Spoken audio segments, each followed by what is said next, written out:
Trump baru saja melakukan sesuatu yang tiada Presiden Amerika pernah lakukan dalam generasi ini. Trump kembali ke Beijing sebagai presiden yang sedang berkhidmat selepas hampir 9 tahun jurang memisahkan dua kuasa besar dunia. Dia memasuki ibu kota China dengan penghormatan negara.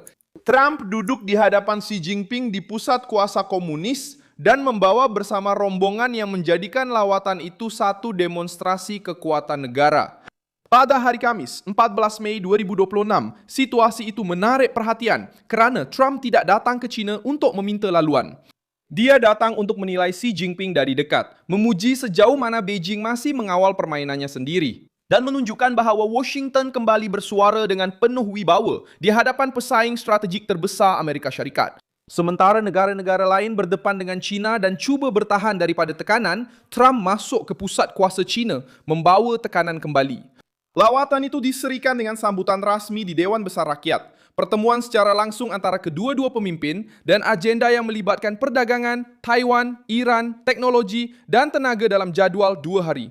Selepas satu tempoh yang bukan sahaja dari segi masa tetapi juga kuasa, Presiden Amerika terakhir yang melawat China ketika masih memegang jawatan ialah Trump sendiri pada November 2017. Sejak itu, hubungan antara kedua-dua negara telah melalui perang perdagangan, pertikaian mengenai chip, ketegangan berhubung Taiwan, tekanan ketenteraan di Indo-Pasifik, dan perebutan pengaruh ekonomi. Kini, Trump kembali ke pusat kuasa China yang sama, tetapi dengan satu elemen baharu. Beliau kembali sebagai pemimpin yang cuba mengubah China daripada pencabar yang yakin kepada kerajaan yang tertekan untuk berunding.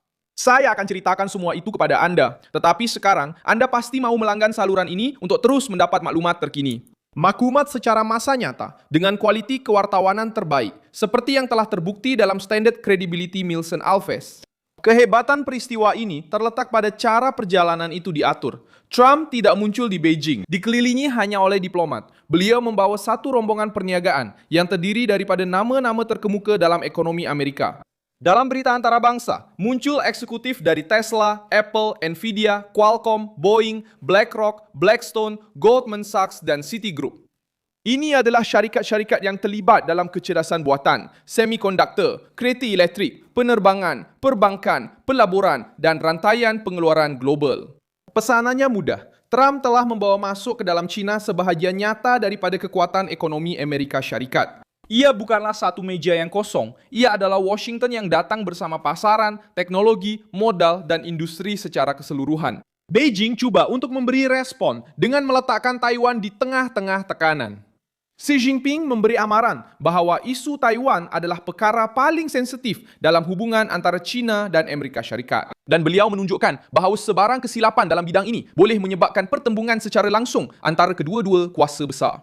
Itulah mesej dari China, mengingatkan Trump bahawa pulau itu masih menjadi isu paling sensitif bagi Beijing. Cuma Trump datang dengan satu langkah yang belum pernah dibawa oleh mana-mana presiden ke dalam China. Krisis di Iran dan kepentingan Selat Hormuz telah mengubah perkiraan. China bergantung kepada laluan tenaga yang melalui kawasan di mana kehadiran tentera Amerika masih kuat.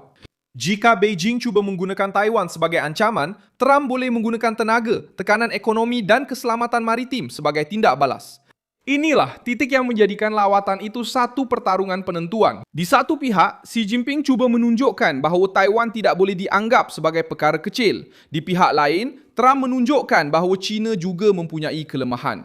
Selat Hormuz, yang menjadi laluan sejumlah besar minyak dunia, telah menjadi sebahagian daripada perbualan. Kerana perang terhadap Iran dan ketidakstabilan di Teluk secara langsung menjejaskan kepentingan China. Isyarat paling keras untuk China ialah lawatan ini tidak bermula dalam suasana yang tenang. Berita menunjukkan agenda yang sensitif, dikelilingi oleh isu-isu sukar dan tekanan saat akhir.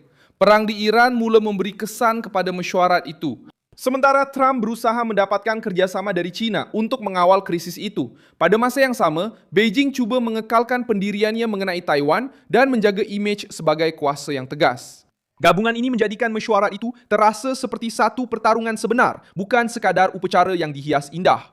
Trump melangkah masuk ke Dewan Besar Rakyat dengan mengetahui bahawa China mahukan penghormatan. Tetapi pada masa yang sama, Xi Jinping juga perlu mengelakkan perpecahan dengan Amerika Syarikat. Pada saat yang genting untuk ekonomi China, kelemahan China terserlah dalam butiran-butiran kecil. Xi Jinping menerima para eksekutif Amerika dan menyatakan bahawa China akan membuka pintunya lebih luas lagi untuk pelaburan asing. Kenyataan ini mempunyai berat kerana ia datang daripada kerajaan yang perlu memulihkan keyakinan, menarik modal dan menghalang syarikat-syarikat strategik daripada keluar. China masih lagi sebuah kuasa besar, tetapi ia tidak lagi mampu menjual imej pertumbuhan tanpa had kepada dunia.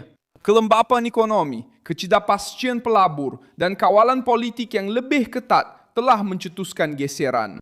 Trump apabila membawa para usahawan Amerika ke Beijing telah meletakkan Xi di hadapan satu kenyataan yang tidak selesa. China masih memerlukan syarikat-syarikat dari Amerika Syarikat. Kesan itu berlaku serta-merta. Lawatan itu menjadi berita utama di seluruh dunia kerana ia menunjukkan bahawa persaingan antara kedua-dua kuasa besar telah memasuki fasa yang lebih langsung, lebih peribadi dan lebih berbahaya. Bagi sesiapa yang tersilap membuat perkiraan, sejarah membantu untuk memahami betapa besarnya tindakan ini. Sejarah juga menawarkan satu lagi perbandingan yang kuat. Pada tahun 1853, apabila Amerika Syarikat menghantar Komodo Matthew Perry ke Teluk Edo di Jepun dengan kapal wap, persenjataan moden dan satu tuntutan yang jelas untuk pembukaan perdagangan. Pada ketika itu, Jepun hidup tertutup di bawah pemerintahan Shogunat Tokugawa, cuba mengawal hubungan dengan kuasa asing dan mengekalkan ketenteraman dalaman mereka.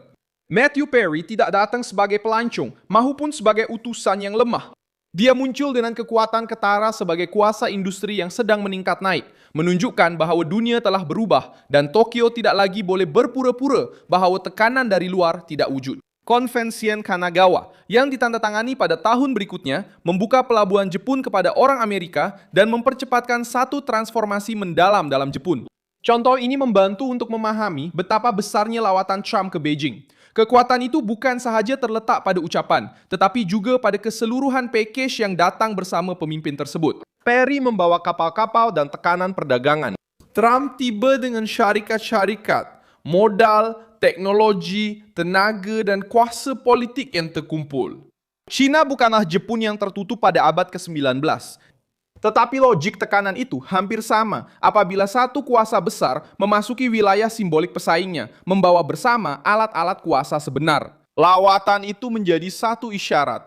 Trump tidak merentasi dunia hanya untuk berbual. Dia memasuki ibu kota China untuk menunjukkan bahawa Beijing juga mempunyai had, kebergantungan dan titik-titik sensitif yang boleh dicapai oleh Washington.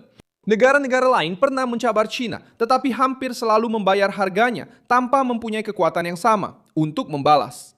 Australia merasai perkara itu apabila menghadapi tekanan perdagangan oleh China selepas mempertahankan siasatan mengenai asal-usul pandemik. Lithuania juga mengalami tindakan balas ekonomi dari Beijing selepas membenarkan pembukaan pejabat perwakilan yang berkaitan dengan Taiwan di wilayahnya. Filipina hidup dalam ketegangan berterusan di Laut Cina Selatan dengan kapal-kapal Cina menekan laluan, pulau-pulau dan kawasan yang dipertikaikan.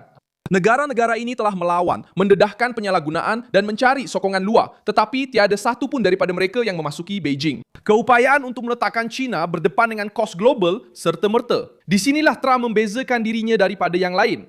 Dia datang mewakili negara yang masih mempunyai pasaran paling diidamkan, sistem kewangan paling berpengaruh dan syarikat teknologi yang Beijing tidak dapat gantikan dengan mudah. Dan kekuatan ketenteraan yang memberi kesan kepada laluan laut yang penting. Sebab itulah lawatan ini begitu besar maknanya. Sementara negara-negara lain berdepan dengan China dan cuba bertahan daripada tekanan, Trump melangkah masuk ke pusat kuasa China, membawa tekanan kembali kepada mereka. Taiwan menjadi ancaman China, tetapi Selat Hormuz, Iran, tenaga, modal Amerika dan akses teknologi menjadi kelebihan Amerika. Inilah perbezaan antara bertindak balas terhadap China dan memaksa China untuk bertindak balas. Saya Milson Alves, seorang pakar hubungan antarabangsa, dan tujuan saya adalah untuk memastikan Anda sentiasa mendapat maklumat yang benar setiap hari. Pautan berita ada dalam deskripsi video. Sila tekan butang suka pada video ini, langgan saluran dan di akhir nanti lihatlah komen-komen supaya anda lebih terlibat dengan komuniti. Milson Alves.